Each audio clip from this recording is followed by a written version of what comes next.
time for our next car, Yeah. and the makers claim that it is for the sort of people who aren't fit enough to climb Everest, Me. but who want the same kick. Also me. This is the Range Rover Sport's evil twin. It's a Bowler Nemesis, and it's a beast. Look at me! Think of it as a £120,000 ticket to Dakar. This off-roader is built to conquer the world's toughest rally. It's computer designed, uses state-of-the-art composite materials, and is the brainchild of a former blacksmith who works on a Derbyshire farmyard. Ooh-ah! It uses a 4.2-litre supercharged V8 running on bioethanol. But not because the people at Bowler are particularly green. Oh, no. That's because bioethanol runs a bit cooler. And that makes it a bit faster. They reckon it's got at least 500 brake horsepower, but they're not exactly sure. And why might that be? Well, that's because they bust the dyno. The funny thing is, they've just basically thrown the keys at me and not told me where to go. I've got no bearings, some big cliffs to fall off. In hindsight, I think that was a silly thing for them to do.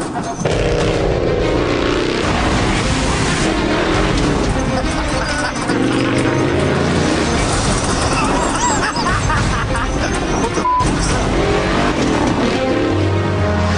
Now, I'm meant to be speaking to you guys, but it's just the funniest thing in the world.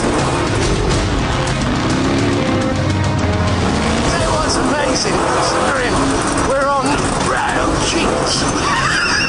We're on fairly slippy mud. It's got some grip and a bit of traction. It's fantastic. It's astonishing. This greasy surface would be enough to cripple most off-roaders, but the Nemesis changes direction and powers out of the corners, well, like it's on dry tarmac. Even though, you know, this is pretty basic, there's some really trick bits of kit on here.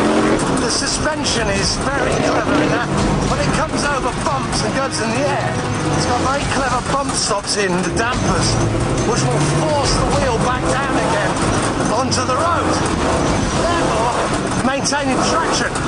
Hey! Oh God, I'm sweating. Oh man, I want one. I've got to have one of these. 11 wealthy enthusiasts have already coughed up to get hold of this latest Bowler product, even though it's still at the prototype stage. Now, we thought we'd help out with the car's development and see how this prototype stacks up against the competition. Say against something else that's fast, orange, and loves the Dakar. I'll be racing Tom Sagar, who last year, at the age of 20, was crowned European Enduro Champion. KTM bikes have won the last 7 Dakar rallies, and this 450cc machine is light, agile, and bloody fast. But in a flat-out race through gravel, sand and water, would the bike be fast enough to beat the Nemesis?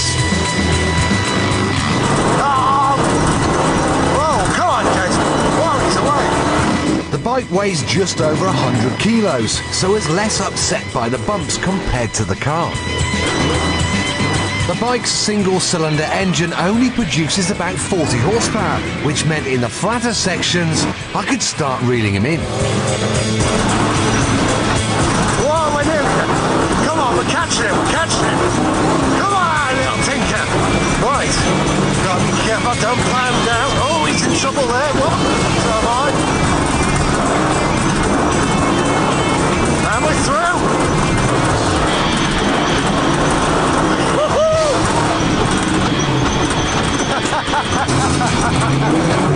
Come on! You'd expect the bike to catch up in the twisty sections, but the Bowler's ability to change direction kept me ahead, and its torque dragged me up the hill, well, like it didn't exist.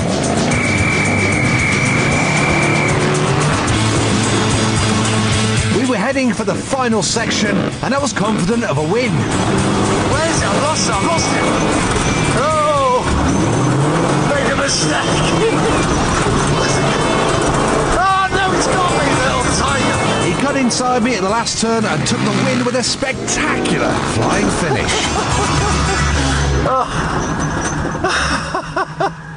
Oh, we had a couple of big hits. A couple of bad landings, but he just had me on the end. To be honest, I think he might have been playing with me. Got a sweat on. Hey, well done, fella. Did you know, in the last 3 Dakar rallies, Bowler have had the highest finishing rate of any manufacturer? Yeah, and the idea with the Nemesis is to finally get it on the podium. I love that, you know, something that's built in a Midlands farmyard is going to shame the factory teams with their multi-million-pound budgets. Go Bowler. Go Bowler. Bogola.